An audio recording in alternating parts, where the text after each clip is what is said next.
Hi ಎಲ್ಲ ನಮಸ್ತೆ friends, welcome back to my channel Chandu vlogs ಅಂತೇಳಿ.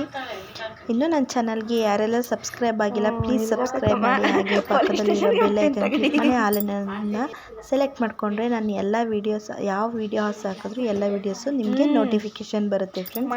ಹಾಗೆ ಸಪೋರ್ಟ್ ಮಾಡೋದನ್ನು ಮರಿಬೇಡಿ. ಇವತ್ತಿನ ದಿನ ಮೊದಲನೇ ಸಲ ನಮ್ಮ ಅತ್ತೆ ಮಾವನ ಪೂಜೆ ಮಾಡ್ತಾ ಇದ್ದೀನಿ. ನಾನು ಇಷ್ಟು ವರ್ಷಗಳಲ್ಲಿ ನಾನು ಒಂದು ಸಲ ಕೂಡ ನಮ್ಮ ಮನೆಯಲ್ಲಿ ಮಾಡಿರಲಿಲ್ಲ. ನಮ್ಮ ಮನೆಯಲ್ಲಿ ಅಂತಲ್ಲ, ಅವ್ರು ಎಲ್ಲೂ ಕೂಡ ಮಾಡ್ತಾನೆ ಇರಲಿಲ್ಲ.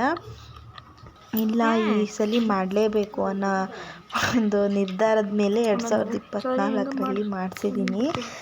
ಇದನ್ನು ಕಂಟಿನ್ಯೂ ಆಗಬೇಕು ಅಂತ ಅಂದ್ಕೊಂಡಿದ್ದೀನಿ. ಬಟ್ ಎಲ್ಲಿವರೆಗೂ ಕಂಟಿನ್ಯೂ ಮಾಡ್ತೀವಿ ಅಂದರೆ ನಾವು ಇರೋವರೆಗೂ ಕಂಟಿನ್ಯೂ ಮಾಡಿಸ್ತೀನಿ ಅಷ್ಟೇ. ಮತ್ತು ಅದಾದಮೇಲೆ ಗೊತ್ತಿಲ್ಲ ನನಗೆ.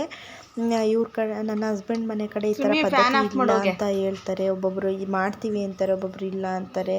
ಹಾಗಾಗಿ ನಮ್ಮ ಕಡೆ ನಾವು ಯಾವಾಗ್ಲೂ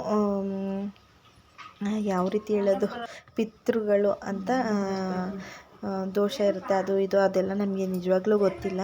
ಬಟ್ ಇವಾಗ ಈಗ ನಮ್ಮ ತಂದೆ ನಮಗಿಲ್ಲ, ನಮ್ಮ ತಂದೆಗೆ ಪೂಜೆ ಮಾಡ್ತೀವಲ್ವ, ಅದೇ ಥರ ಈಗ ನನ್ನ ಹಸ್ಬೆಂಡ್ ಅವ್ರಿಗೆ ಮತ್ತು ಅಪ್ಪ ಅಮ್ಮ ಇಬ್ಬರು ಇಲ್ಲದಿರೋ ಕಾರಣ, ಅವರು ಇಷ್ಟು ವರ್ಷಗಳು ಚಿಕ್ಕ ವಯಸ್ಸಲ್ಲಿ ಹೋಗಿರೋ ಕಾರಣ ಅವರು ಇಬ್ಬರು ಕೂಡ ಮಾಡ್ಕೊಂಡು ಬಂದಿಲ್ಲ. ಮತ್ತು ನನ್ನ ಹಸ್ಬೆಂಡು ಮತ್ತು ಅವರ ಅಕ್ಕ, ಹಾಗಾಗಿ ಅವರು ಮಾಡೋಕ್ಕೆ ಒಪ್ಕೊಂಡೇ ಇರಲಿಲ್ಲ ಇಷ್ಟು ವರ್ಷಗಳ. ಈ ವರ್ಷ ಇಲ್ಲ ಮಾಡಬೇಕು ಅಂತೇಳಿ ಸ್ವಲ್ಪ ದೇವಸ್ಥಾನದಲ್ಲೆಲ್ಲ ಹೇಳಿಸಿ ಮಾಡಬೇಕು. ಇನ್ನು ಮುಂದೇನಾದರೂ ನಮಗೂ ಮಕ್ಕಳಾದರೂ ಕೆಲವೊಬ್ರು ಹೇಳ್ತಾರೆ ಮಕ್ಕಳಿದ್ದಾರೆ ಮಾಡಬೇಕು ಅಂತ. ಸರಿ, ಈ ವರ್ಷ ಮಾಡೋಣ ಅಂತ ಮಾಡಿಸಿದ್ದೀನಿ. ಮೊದಲನೇ ವರ್ಷದ ಪೂಜೆ ಹೇಗಿತ್ತು ಅಂತ ನೀವೇ ಕಮೆಂಟ್ ಸೆಕ್ಷನ್ ತಿಳಿಸಿ. ನೀವೆಲ್ಲ ಮಾಡ್ತಿದ್ದೀರಾ ಈಗ? ಮಾಡಿ ಈ ಥರ ಏನಾದ್ರು ನಿಮಗೂ ಏನಾದರೂ ಘಟನೆ ನಡೆದಿದೆಯಾ ಅಂತಲೂ ಕಮೆಂಟ್ ಸೆಕ್ಷನಲ್ಲಿ ತಿಳಿಸಿ.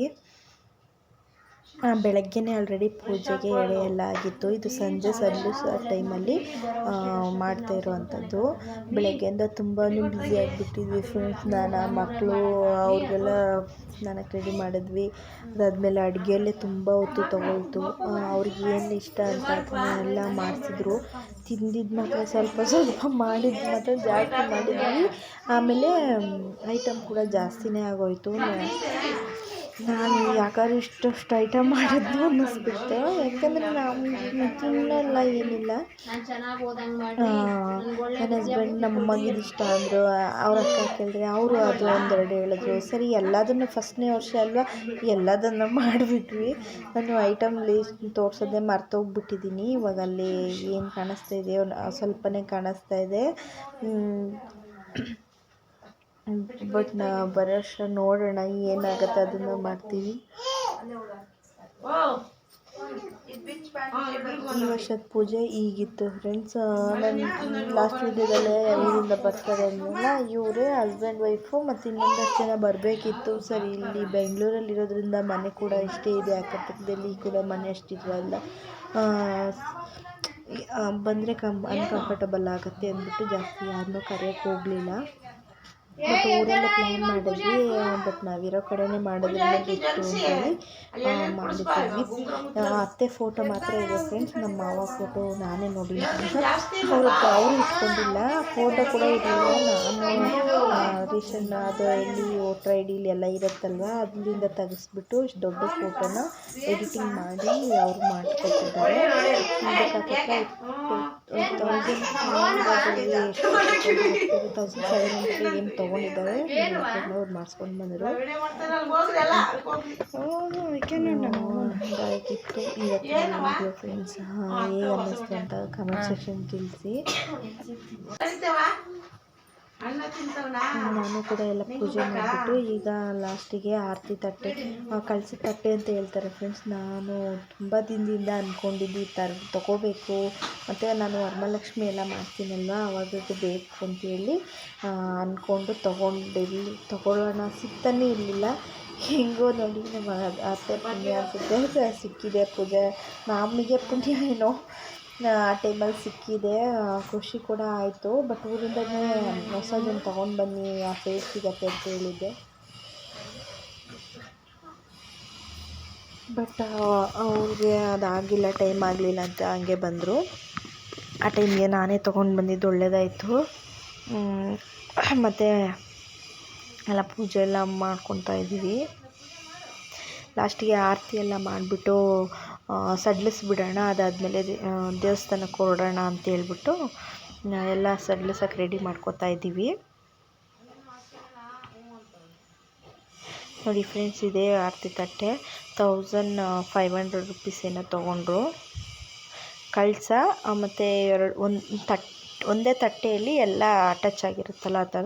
ಒಂದು ಕಳಸ, 2 ಕುಂಕುಮ ಬಟ್ಟಲು, 2 ದೀಪ, 5 ಇರುತ್ತೆ. ತಟ್ಟೆ ಒಂದು ಸೇರಿದ್ರೆ 6 ಆಗುತ್ತೆ. ಸ್ವಲ್ಪ ಪಕ್ಕದಲ್ಲಿ ಡಿಸ್ಟರ್ಬೆನ್ಸ್ ಇರುತ್ತೆ ಫ್ರೆಂಡ್ಸ್.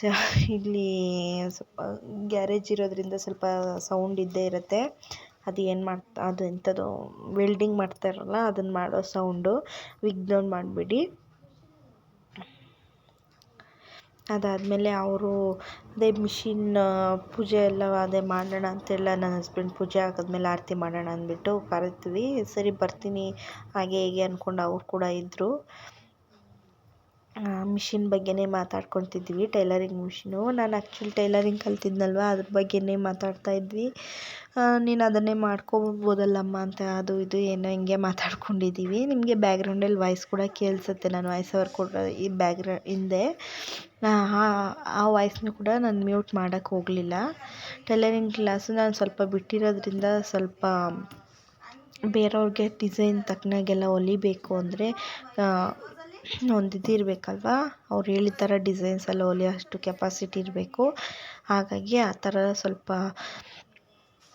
ನಾರ್ಮಲಾಗಿ ಹೊಲಿಯೋದು, ಸ್ವಲ್ಪ ಪ್ಯಾಚ್ ವರ್ಕ್ ಅದನ್ನು ಮಾಡೋದು ರೂಢಿ ಇದೆ. ಬಟ್ ಇನ್ನೊಂದು ಸ್ವಲ್ಪ ಇವಾಗಿರೋ ಟ್ರೆಂಡ್ಸ್ಗೆಲ್ಲ ಇದು ಮಾಡೋ ಥರ ಆಗಲ್ಲ ಅಂದ್ಬಿಟ್ಟು ಇನ್ನೊಂದು ಸ್ವಲ್ಪ ಕಲಿಬೇಕು ಅಂದ್ಕೊಂಡಿದ್ದೀನಿ. ಇವಾಗ ಮಕ್ಕಳು ಕೂಡ ಚಿಕ್ಕವರಿದ್ದಾರೆ, ಎಲ್ಲರೂ ಹಾಗೆ ಹೇಳ್ತಾ ಇದ್ದಾರೆ, ಮಕ್ಕಳು ಚಿಕ್ಕವರಿದ್ದಾರೆ ಅಂತ. ಈಗ ಅವ್ರು ನೋಡ್ಕೊಳ್ಳೋಕ್ಕೆ ಕೂಡ ನಾನು ಮತ್ತು ನನ್ನ ಹಸ್ಬೆಂಡೇ ಇವಾಗ ನೋಡ್ಕೋಬೇಕು. ಸ್ವಲ್ಪ ದಿನ ಅಮ್ಮ ಕೂಡ ಇದ್ದರು. ಅದಾದಮೇಲೆ ಅಮ್ಮ ಇದೆಲ್ಲ ಆದಮೇಲೆ ಸ್ವಲ್ಪ ದಿನ ಇದ್ದರು. ಆಮೇಲೆ ಅವರು ಇಲ್ಲ ಹೊರಡ್ತೀನಿ ಅಂಥೇಳಿ ಬೇರೆ ಕಡೆ ಹೋಗಿದ್ದಾರೆ. ಅವರು ಕೂಡ ನಾನು ಒಂದು ತೊಗೋಬೇಕು, ಈ ಥರ ಸ್ಟಿಚ್ಚೆಲ್ಲ ಮಾಡಿಸಿ ಅದು ಯಾವುದ್ಯಾವುದೋ ದಾರ ಹಾಕಿ ಹೊಲಿತಾರೆ.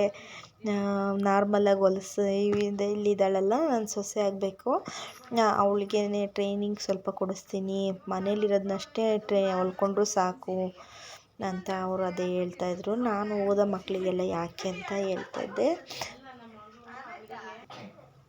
ಅದಾದಮೇಲೆ ನನ್ನ ಹಸ್ಬೆಂಡ್ ಕೂಡ ಎದ್ಬಿಟ್ಟು ಮುಖ ಎಲ್ಲ ತೊಳ್ಕೊಂಡು ಬಂದರು.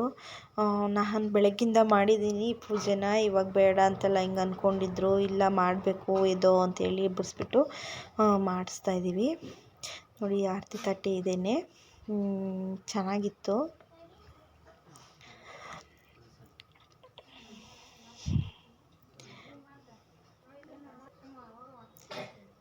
ಎಲ್ಲರೂ ಸೇರಿ ಆರತಿ ಎತ್ಬಿಟ್ಟು ಸಡಿಲಿಸೋಣ ಅಂತೇಳ್ಬಿಟ್ಟು ಸಡಿಲಿಸ್ತಾ ಇದ್ದೀವಿ.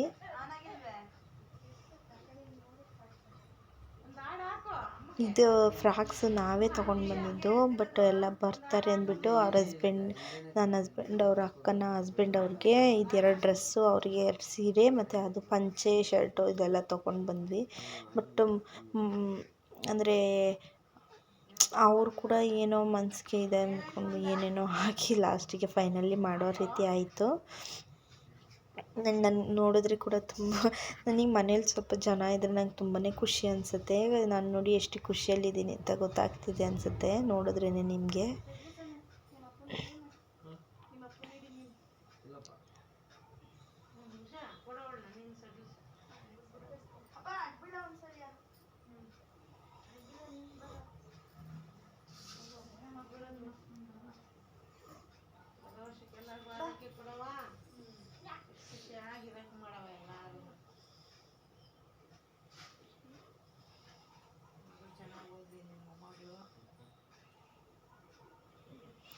ಇಬ್ಬರು ಕೂಡ ಈ ಥರ ಅಲ್ಲಾಡಿಸಿದ್ರೆ ಅಲ್ಲಿಗೆ ಪೂಜೆ ಮುಗೀತು ಅಂತ ಹೇಳಿ ಅರ್ಥ ಅಲ್ವಾ. ವಿಸರ್ಜಿಸಿದ್ವಿ, ಹಡ್ಬಿಡ್ಲೆಲ್ಲ ಮಾಡಿ. ಮತ್ತು ಇದನ್ನು ನೆಕ್ಸ್ಟ್ ಡೇನೇ ತೆಗಿತೀವಿ, ಇವಾಗಲೇ ಬಂದು ತೆಗಿಯೋದಿಲ್ಲ. ನಾನು ಸ್ವಲ್ಪ ಹೊತ್ತು ಬಿಟ್ಬಿಟ್ಟು ಈಗ ಎಲ್ಲ ಸ್ವಲ್ಪ ರೆಡಿ ಆಗಿಬಿಟ್ಟು ಎಲ್ಲ ಮಾಡೋಣ ಅಂತ. ಈ ವಿಡಿಯೋ ಹೇಗೆ ಅನ್ನಿಸ್ತು ಅಂತ ಕೂಡ ಕಮೆಂಟ್ಸಲ್ಲಿ ತಿಳಿಸಿ. ಒಂದು ಲೈಕ್ ಮಾಡಿ, ಶೇರ್ ಮಾಡಿ, ಸಬ್ಸ್ಕ್ರೈಬ್ ಮಾಡೋದನ್ನ ಮರಿಬೇಡಿ. ಮಕ್ಕಳಿಗೆ ಎಳ್ನೀರನ್ನ ಕೊಟ್ಬಿಡೋಣ ಅಂಥೇಳಿ ಕೊಡ್ತಾಯಿದ್ದೀನಿ. ಅವ್ರ ಕಡೆ ನನ್ನ ಹಸ್ಬೆಂಡ್ ಕಡೆ ಹೆಂಗಿದೆ ಗೊತ್ತಿಲ್ಲ, ನಾವು ಏನೇನು ಅವರು ತಿಂತಾರೆ ಅದನ್ನೆಲ್ಲ ಕೊಡ್ತೀವಿ ಅಷ್ಟೇ.